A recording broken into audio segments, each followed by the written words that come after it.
Assalamualaikum warahmatullahi wabarakatuh. Innal hamdalillah nahmaduhu wa nasta'inuhu wa nastaghfiruh wa na'udzu billahi min shururi anfusina wa sayyiati a'malina. Man yahdihillahu fala mudhillalah wa man yudlil fala hadiyalah.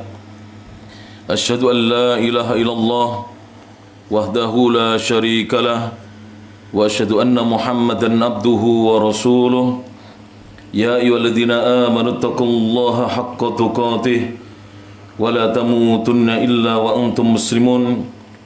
Ya ayyuhan nasu taqu rabbakumul ladzi khalaqakum min nafsin wahidah wa khalaqa minha zawjaha wa batha minhuma rijalan katsiran wa nisaa'a.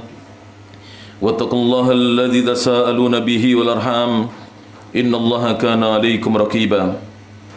Ya ayyuhalladzina amanu taqullaha wa qulu qawlan sadida yuslih lakum a'malakum wa yaghfir lakum dhunubakum wa man yuti'illaha wa rasulahu faqad faza fawzan 'azima. Amma ba'd, fa inna asdaqal hadithi kitabullah wa khairal huda huda Muhammadin sallallahu alaihi wa ala alihi wasallam wa syarrul umuri muhdatsatuha fa inna kulla muhdatsatin bid'ah wa kulla bid'atin dhalalah wa kulla dhalalatin finnar. Jamaah sekalian rahimani Allahu iyyakum. Alhamdulillah, kita bersyukur kepada Allah Subhanahu wa taala. Segala puji hanya milik Allah Subhanahu wa taala, alladzi bi ni'matihi, yang dengan nikmat dan karunia dari Allah Subhanahu wa taala semata tatimus shalihat, kebaikan-kebaikan menjadi sempurna. Kita bersyukur pada Allah karena hingga kesempatan sore hari ini Allah Subhanahu wa taala masih terus memberikan kepada kita nikmat-nikmatnya. Dan di antara nikmat Allah Subhanahu wa taala yang paling besar adalah nikmat al-Islam dan al-iman. Kita dijadikan seorang muslim dan muslimah, mukmin dan mukminah. Ini adalah nikmat yang besar yang Allah Subhanahu wa taala karuniakan kepada kita. Maka dari itu sudah selayaknya bagi seorang hamba untuk senantiasa bersyukur kepada Allah Subhanahu wa taala.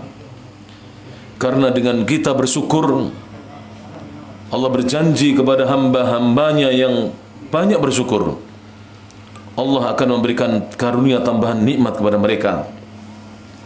Sebagaimana firman Allah Subhanahu wa taala, la in syakartum la azidannakum wa la in kafartum inna adzabi lasyadid. Sungguh, jika kalian semua bersyukur, niscaya aku Allah akan memberikan tambahan nikmat kepada kalian. Namun jika kalian kufur, maka ketahuilah sungguhnya siksaku amatlah berat bagi mereka yang kufur nikmat. Maka para jamaah rahmat Allah Subhanahu wa taala, kehadiran kita di rumah Bapak sinten niki? Subhanallah. Pak Arif di Desa Tawang Rejo, Kecamatan Wonodadi, Kabupaten Blitar ini dalam rangka Pak Arif mengundang kita sekalian sebagai bentuk syukur kehadirat Allah Subhanahu wa taala, bahwasanya putrinya dikaruniai putra oleh Allah Subhanahu wa taala, dikaruniai seorang putri oleh Allah Subhanahu wa taala. Sebab anak itu adalah termasuk nikmat Allah Subhanahu wa taala yang besar yang Allah karuniakan dan amanahkan kepada kita. Maka sebagai hamba Allah, tentu kewajiban kita adalah mensyukuri nikmat tersebut. Dan kita faham sefaham-fahamnya bahwa rezeki Allah itu tidak hanya berupa uang dan harta, tapi anak-anak keturunan itu adalah rezeki dari Allah Subhanahu wa taala. Lebih-lebih apabila kita sekalian yang hadir ini dikaruniai anak-anak yang salih dan salihah, tentu ini adalah rezeki yang wajib kita syukuri jemaah sekalian rahmati Allah Subhanahu wa taala. Maka al-aqiqah itu adalah bentuk syukur kita kepada Allah Subhanahu wa taala atas karunia berupa anak keturunan. Dengan syukur ini maka kita berharap kepada Allah Subhanahu wa taala Allah memberikan tambahan nikmat-nikmat yang sangat banyak. Dan kita juga berharap kelak pada hari kiamat dengan kita bersyukur ini, amal ibadah kita ini, amal soleh kita ini akan menjadi pemberat timbangan amal kebajikan kita di sisi Allah Subhanahu wa taala. Amin ya rabbal alamin. Pada kesempatan sore hari ini para jemaah akan saya bacakan sebuah kitab kecil yang berjudul Ahkamul Mauludi, hukum-hukum seputar anak yang baru dilahirkan, fi dhawil kitabi wa sunnati, sesuai dengan petunjuk cahaya dari Al-Quran dan Sunnah. Yang pertama yang akan saya kaji adalah poin pertama tentang ta'riful aqiqah. Apa definisi dari aqiqah? Dan kita sering datang dalam acara-acara aqiqah. Kalau orang Jawa bilang kekan. Namun sering dari kita ini belum mengerti apa definisi arti dari al-aqiqah. Disebutkan dalam kitab ini, dalam kitab Ahkamul Maulud, al-aqiqatu, aqiqah itu lughatan secara bahasa bermakna al-qat'u, memutus atau memotong, wasyakku, membelah, wasyar'an, dan secara istilah, menurut istilah syariat agama Islam, aqiqah adalah hiya dzabihatu. Aqiqah itu adalah kambing atau hewan yang disembelih disebabkan adanya kelahiran. Itulah aqiqah. Jadi aqiqah itu sebenarnya bukan acaranya. Dalam pandangan syariat, aqiqah adalah kambingnya, hewan yang disembelih sebagai bentuk syukur kepada Allah Subhanahu wa taala. Hiya al-dzabihatu, dia adalah hewan yang disembelih. Allati tutbahu, yang mana hewan itu atau kambing itu disembelih syukran lillahi, sebagai bentuk syukur kepada Allah, ala ma manahahu, atas karunia yang Allah karuniakan kepada orang yang mendapatkan karunia anak, min mauludin, berupa anak yang dilahirkan, dzakaran kana, baik anak yang dilahirkan itu laki-laki, au unthan, atau perempuan. Dan kebetulan putranya Mas Muhammad Fauzi ini perempuan, alhamdulillah, dan namanya cantik, Sarah. Mudah-mudahan secantik rupa wajahnya dan secantik hatinya. Sarah ini namanya Ibunda Sarah radhiyallahu anha, istri pertama dari Nabi Ibrahim. Jadi Nabi Ibrahim itu garwanipun tiko, dengan nomor setunggal asmanipun Sarah, Saroh ya, kalau kita bahasa Arabnya Saroh. Yang nomor dua adalah Hajar. Yang nomor tiga saya lupa. Jadi istrinya ada tiga berarti. Yang punya putra pertama kali adalah Hajar, mendapatkan putra, diberi nama Ismail, akhirnya menjadi seorang nabi. Baru kemudian setelah Hajar melahirkan anak, Sarah hamil, akhirnya Sarah melahirkan Ishak. Dari Ishak melahirkan nabi-nabi dari kalangan Bani Israel. Dari Ismail melahirkan Rasulullah sallallahu alaihi wasallam. Taib. Jadi aqiqah itu hewan yang disembelih, itu aqiqah berarti. Jadi hewannya itu disebut dengan aqiqah. Ini pendapat pertama. Wa qala ba'dul ulama, sebagian ulama berkata, wa qila lidzabihati aqiqatun, dikatakan oleh sebagian ulama, dzabihah atau hewan kambing yang disembelih itu memiliki aqiqah. Apa maksudnya? Li'annahu, karena sungguhnya orang yang menyembelih aqiqah itu yasyukku, dia membelah halqaha atau memutus kerongkongan dari hewan yang disembelihnya. Jadi dia memutuskan atau membelah, mengiris kerongkongan dari hewan yang disembelihnya. Wa yuqalu, dan dikatakan oleh sebagian ulama, aqiqatun li sya'ar. Aqiqah itu adalah rambut, alladzi yakhruju, yang rambut ini keluar ala ra'sil maulud, di kepalanya bayi yang dilahirkan. Ketika dilahirkan atau keluar min batni ummihi, dari perut ibunya. Jadi sebagian ulama ada yang mengatakan, ya, aqiqah itu adalah rambutnya bayi. Jadi rambutnya bayi yang baru keluar dari perut ibunya. Kalau pendapat pertama, aqiqah itu adalah hewan kambing yang disembelih. Pendapat kedua, aqiqah itu perbuatan memutus atau menyembelih, itu perbuatannya itu aqiqah. Kalau pendapat ketiga, aqiqah itu adalah rambut bayinya. Itu berjemaah rahmat Allah Subhanahu wa taala tentang aqiqah. Tapi rata-rata di sini disebutkan bahwa yang dimaksud aqiqah adalah kambing yang disembelih di hari kelahiran yang ketujuh dari kelahiran anak bayi tersebut. Tentang dalil-dalilnya, ini poin yang kedua, adillatuha, apa dalil-dalil disyariatkan untuk kita mengakekoi anak-anak kita jika kita diberi rezeki berupa anak. Di antara dalilnya adalah sebuah hadis dari Nabi SAW, an Salman ibni Amir ad-Dabbi, dari sahabat Salman bin Amir ad-Dabbi radhiyallahu anhu, beliau berkata, sami'tu Rasulullah sallallahu alaihi wasallam, aku pernah mendengar Rasulullah sallallahu alaihi wasallam yaqulu, bersabda. Aku pernah mendengar Rasulullah sallallahu alaihi wasallam bersabda, ma'al gulami aqiqatun, bersamaan dengan bayi yang dilahirkan itu ada syariat untuk mengakekoinya. Fahriku anhu dama, maka hendaknya kalian mengalirkan, disebabkan bayi yang lahir itu darah. Maka maksudnya kita disuruh menyembelih hewan akikahnya ketika ada bayi yang dilahirkan.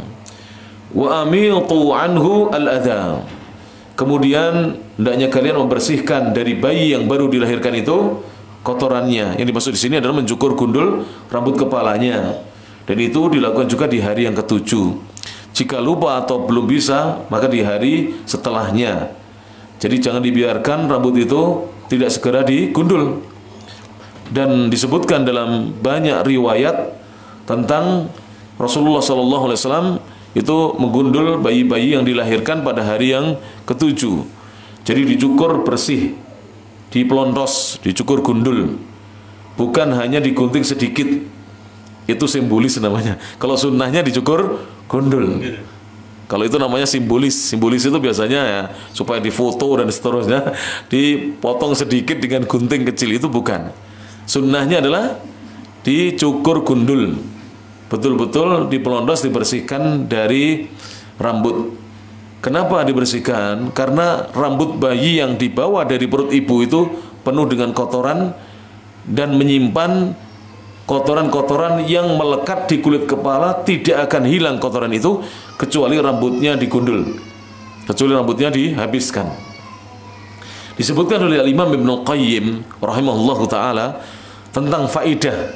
Faidah itu keutamaan dari menggundul kepala bayi pada hari ketujuh dari kelahiran. Yang pertama, faidahnya akan membuat rambut yang baru tumbuh itu lebih bagus dibandingkan rambut yang dibawa dari perut ibunya. Jadi lebih bagus. Kalau sudah hitam semakin bagus, semakin tebal semakin bagus. Kalau rambutnya seperti rambutnya jagung, berasa rambutnya jagung, kenapa ini? Ya, rambut jagung itu merah. Itu banyak bayi-bayi itu yang ibunya kurang makanan bergizi, terutama ibunya yang tidak suka minum kacang hijau atau apa, kacang-kacangan biasanya, itu rambutnya merah dan sedikit, ya sedikit dan tipis, sampai patai pun ketawis, ketinggal. Nah, maka ini nanti rambutnya tumbuh insya Allah lebih tebal lagi, dicukur lagi akan lebih tebal lagi, begitu seterusnya. Ini yang pertama, faedah pertama. Akan ditumbuhkan oleh Allah Ta'ala rambut yang lebih baik dibandingkan rambut yang dibawa dari perut ibunya. Yang kedua, akan membuat pori-pori yang ada di kulit kepalanya terbuka, sehingga uap panas, kata Ibnul Qayyim, ini bukan saya yang mengatakan, Ibnul Qayyim, uap panas yang ada di dalam kepala akan keluar. Biasanya bayi itu kalau belum digundul itu masih sering rewel, terutama di malam hari. Karena kepalanya terasa panas. Begitu terbuka pori-porinya, uap panas yang di dalam kepala ini keluar karena dia di kandungan ibunya itu 9 bulan lebih itu. Ongkep bahasanya itu ya. Jadi panas sekali. Maka dikeluarkan dengan apa? Digundul rambutnya. Sakitipun pahami nih, ya? Nah, seperti itu. Yang ketiga, menguatkan pandangan mata. Jadi pandangan mata itu akan lebih kuat.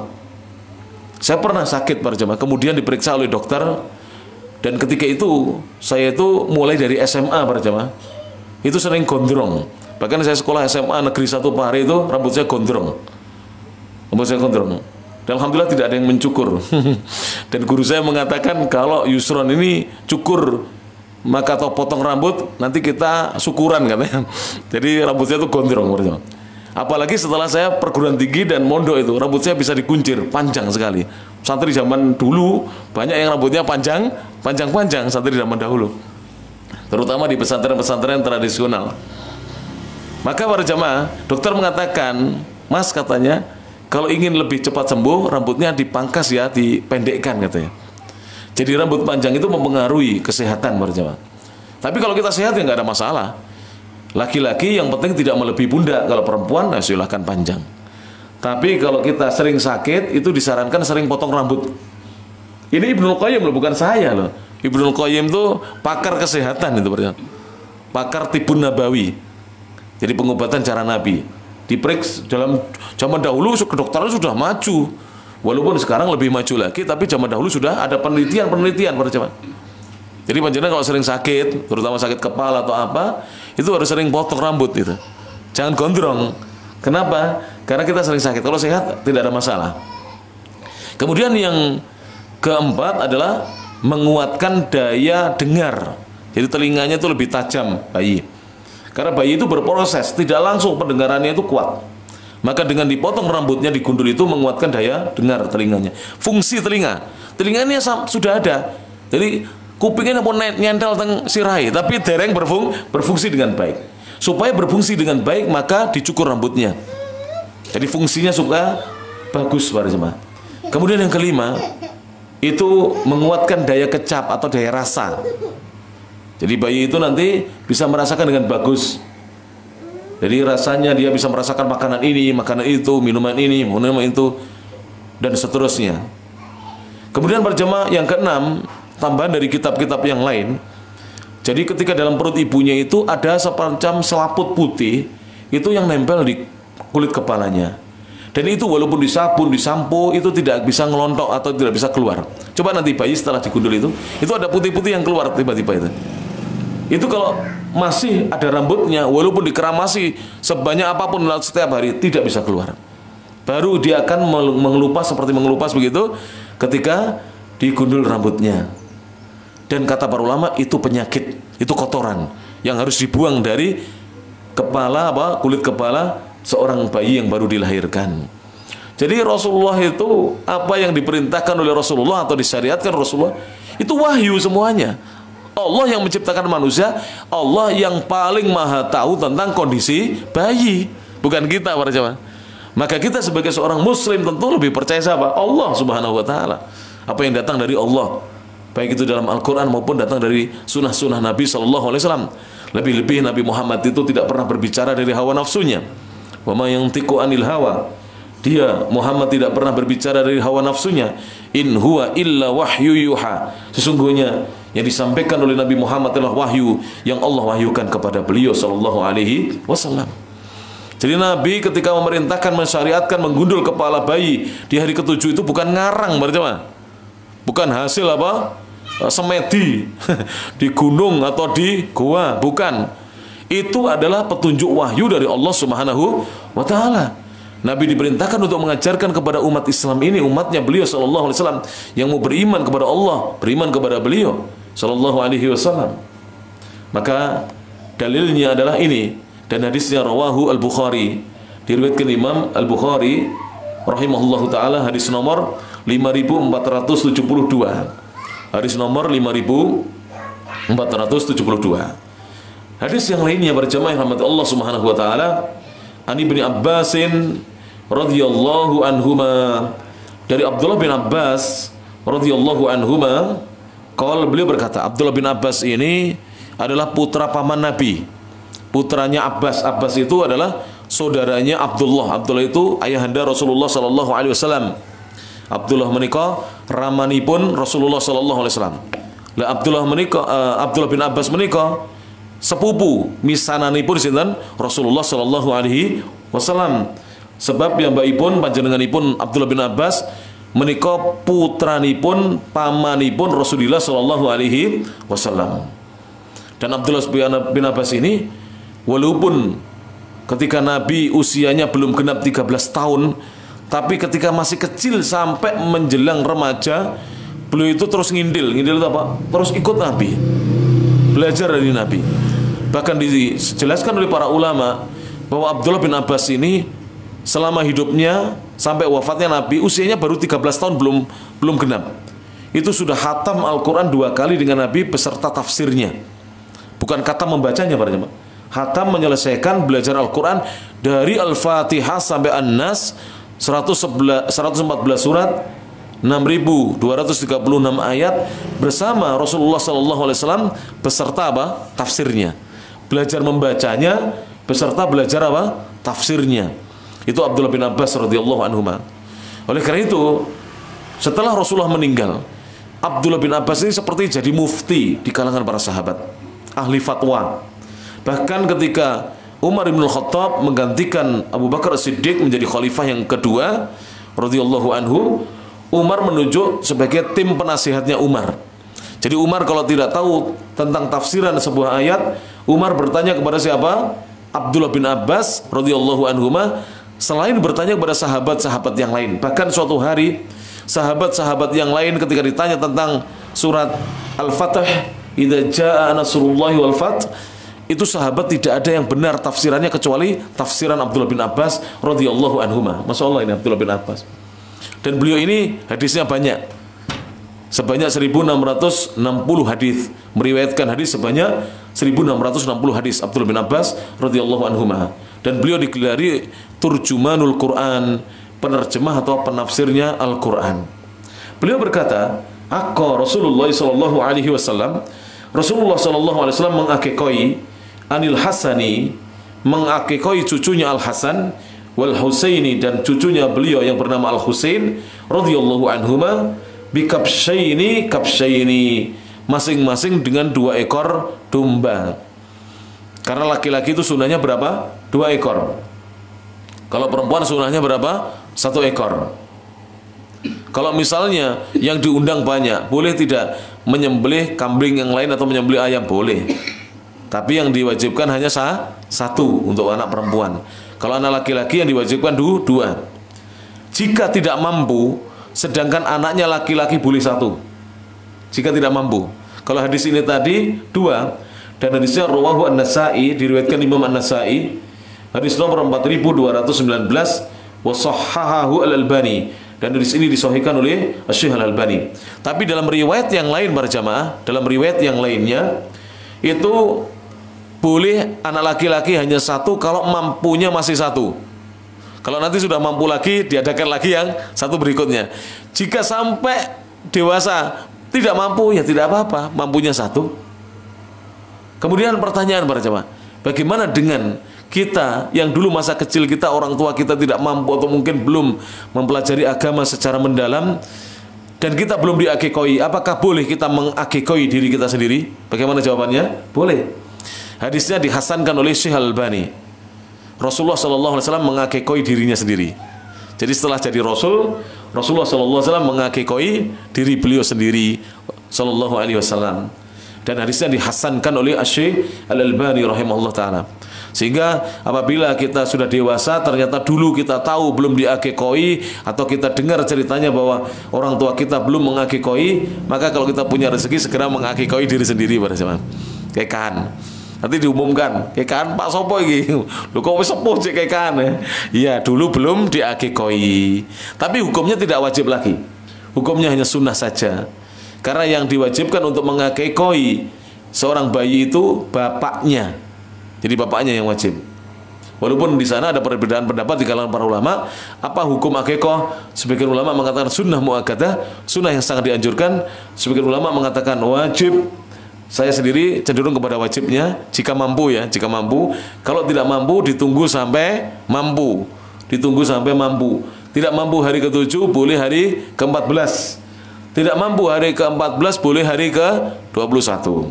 Bagaimana jika tidak mampu pada hari ke-21, maka kata para ulama hukumnya turun dari wajib menjadi sunnah. Jadi kalau sudah lepas dari hari ke-21 tidak lagi wajib, hukumnya sunnah. Sunnahnya kapan? Sampai dewasa, silahkan. Jadi sampai dewasa silahkan diakikoi pada jamaah rahmati Allah Subhanahu wa taala. Terus bagaimana ditetapkan pada hari apa? Terserah kata para ulama. Hari apa saja. Tapi sebagian ulama mengatakan tetap kelipatan hari yang ke-7. Jadi misalnya Dik Sarah ini kan lahirnya hari Senin, nggih Mas Fauzi? Hari Senin siang jam 11. Iya. Ya, jam 11 siang. Hafal kula walaupun itu anakku hafal ya. Gitu. Jadi ya harus hafal, kita harus hafal. Jadi jam 11 hari Senin pekan yang lalu, ya ta? Maka sekarang hari Ahad ini hari yang ke-7. Nah nanti para jamaah, jika tidak mampu hari yang ke-21, pokoknya akad nyembelih. Terserah mau 2 tahun, 3 tahun, 10 tahun, yang penting akad nyembelih untuk akikah. Tapi hukumnya tidak lagi wajib, turun menjadi sunnah. Penak pun nanti akikah dan nanti akikah para jamaah. Nah, segera diakikah para jamaah. Karena akikah itu penting para jamaah, penting sekali. Anak bayi yang belum diakikah seperti masih tergade, yang belum ditebus gadeannya. Jadi seperti bayi yang masih tergade, seakan-akan belum ditebus apa? Gadeannya. Maka penting sekali. Oleh karena itu Rasulullah SAW mengakikoi diri beliau sendiri setelah beliau jadi Rasul. Sebab dulu belum diakikoi. Bapaknya wafat, Rasulullah masih di kandungan 2 bulan. Ibunya wafat, beliau masih kecil dan ibunya miskin. Ibunya Rasulullah, yaitu Aminah itu miskin. Sehingga tidak bisa mengakikoi. Ada riwayat katanya Abu Lahab itu mengakikoi, tapi itu bukan akikah, hanya sekedar syukuran. Karena Abu Lahab itu belum paham akikah. Abu Lahab tidak muslim, paman Nabi itu, tapi tidak muslim.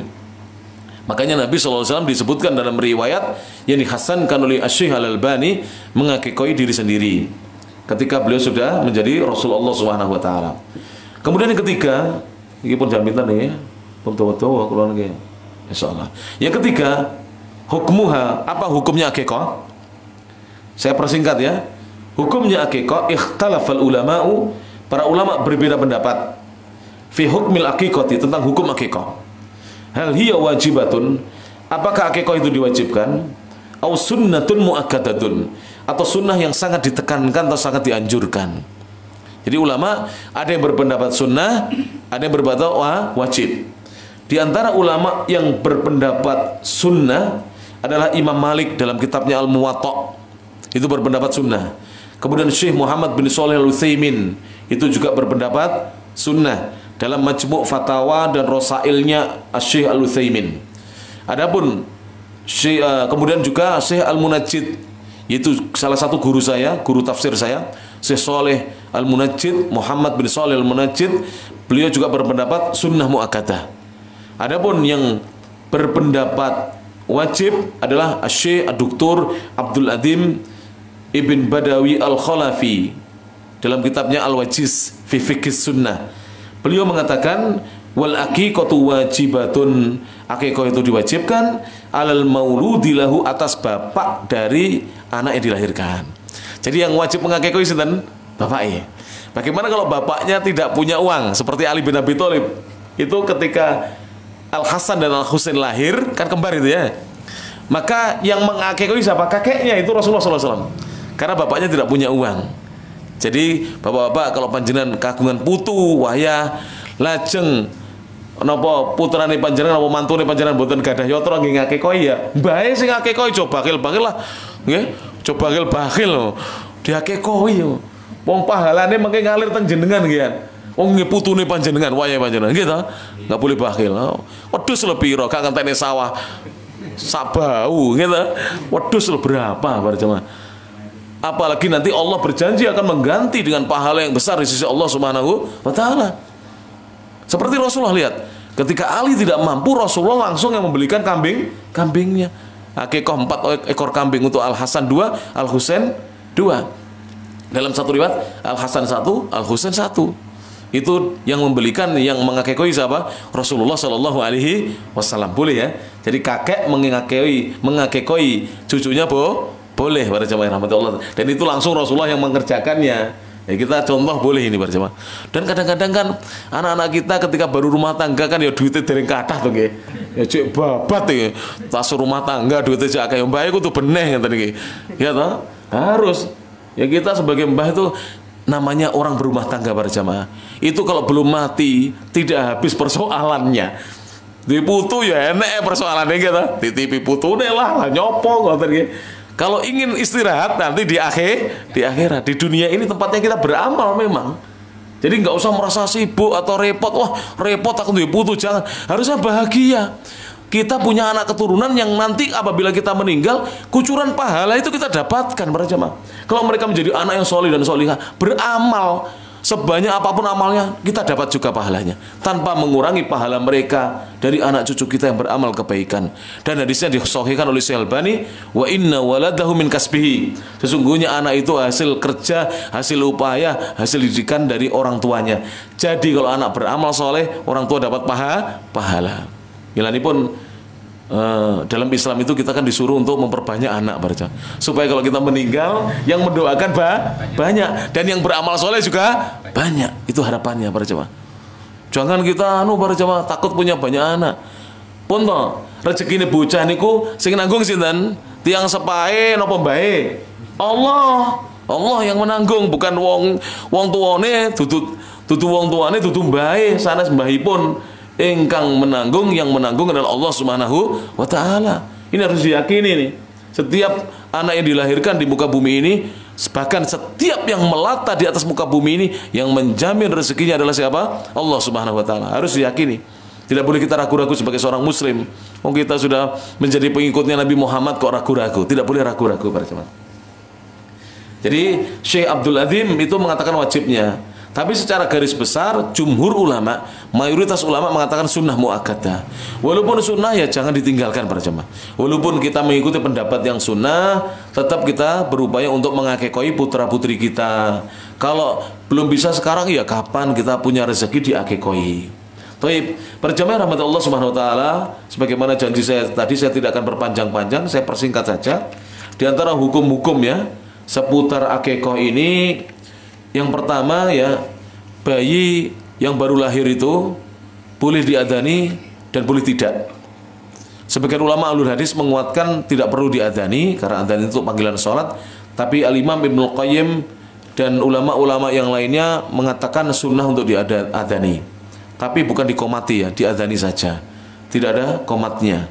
Jadi cukup diadani di telinga kanannya bayi. Jika tidak diadani tidak mengapa. Tapi insya Allah bayi itu setiap hari mendengar adzan. Karena kita tinggal di negeri muslim tuh. Setiap hari mendengar adzan insya Allah ta'ala. Kemudian sunnah yang kedua adalah mengucapkan alhamdulillah ketika kita mendapatkan anak kita lahir sempurna, sehat walafiat, ibunya juga sehat. Ucapkan apa? Alhamdulillah. Dan ini disebutkan ya di dalam hadis Nabi SAW, bahwasanya ketika itu saya bacakan riwayatnya, an Katsir ibnu Ubaid, dari Katsir bin Ubaid qol, beliau berkata, kanat Aisyah radhiyallahu anha, dahulu Aisyah, ibunda Aisyah, istri Rasulullah sallallahu alaihi wasallam radhiyallahu anha, idza wulida fihi mauludun, jika lahir di tengah-tengah para sahabat anak bayi, yakni fi ahliha, maksudnya di tengah-tengah keluarganya Aisyah. Karena Aisyah itu tidak punya putra para jemaah. Tapi kalau ada anak yang lahir di tengah-tengah keluarganya beliau, apa putrinya saudara laki-lakinya atau putrinya dari saudari perempuannya, itu la tas'alu gulaman au jariyatan.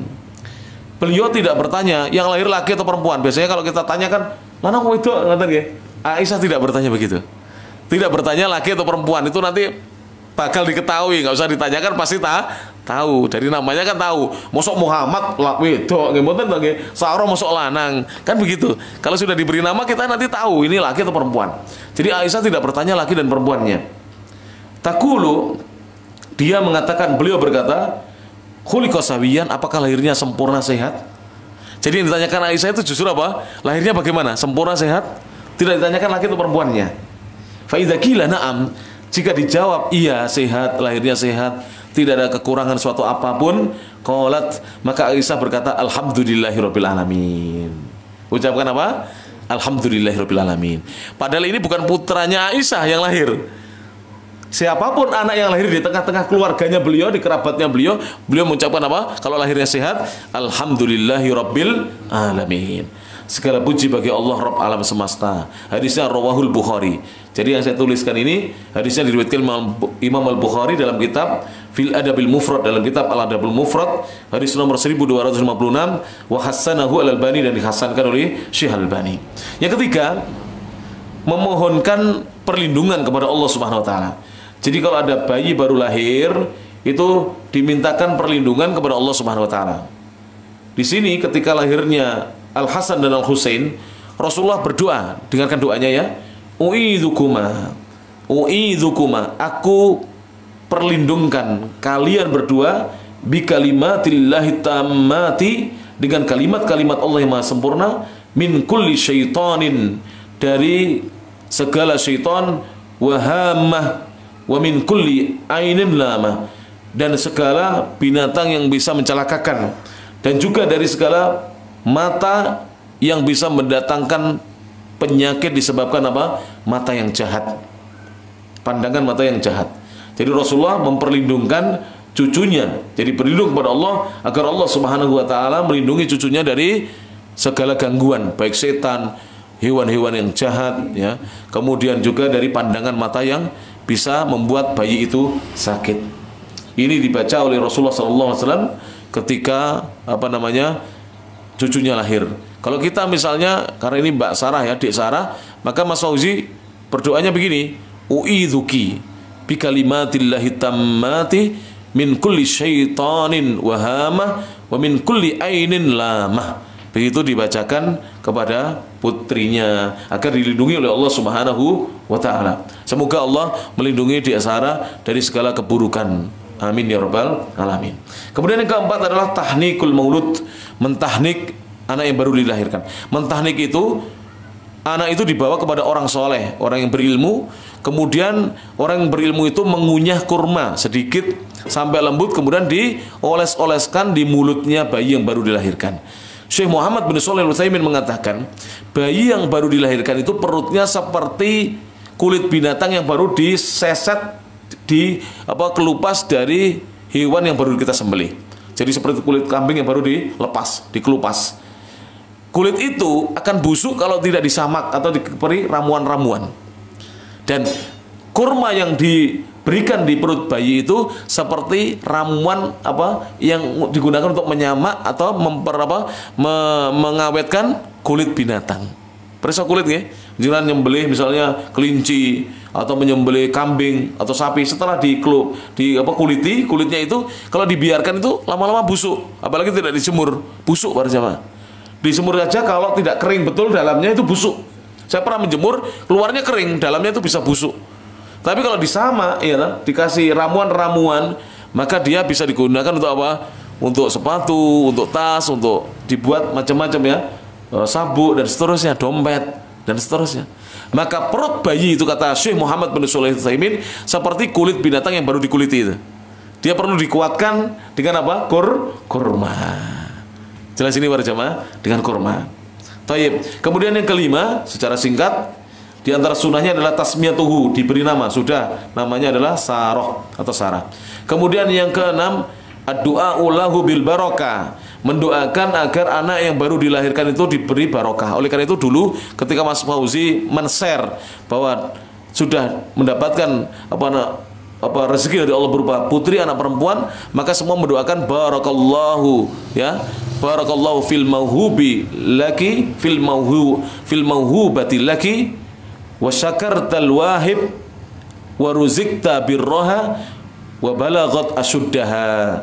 Ini doanya kalau ada anak yang baru dilahirkan. Didoakan dengan doa apa? Keberkahan. Kalau tidak hafal barakallahu fiha atau barakallahu laki, begitu. Barakallahu fiha, semoga Allah memberikan keberkahan kepadanya, atau barakallahu fiki, barakallahu fik, diucapkan begitu. Bapaknya, ibunya, kakeknya kalau menggendong ucapkan apa? Barakallahu fik, barakallahu fik. Kalau saya barakallahu fiha karena sekarang ada di dalam. Semoga Allah memberikan keberkahan kepadanya, begitu. Kemudian yang ketujuh adalah halqu ra'siha, menggundul rambut kepalanya. Digundul ya. Kalau lupa pada hari ketujuh boleh pada hari yang lainnya.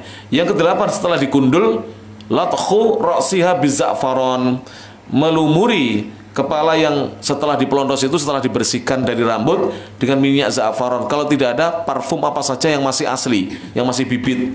Jangan parfum yang sudah ada apa campurannya ya.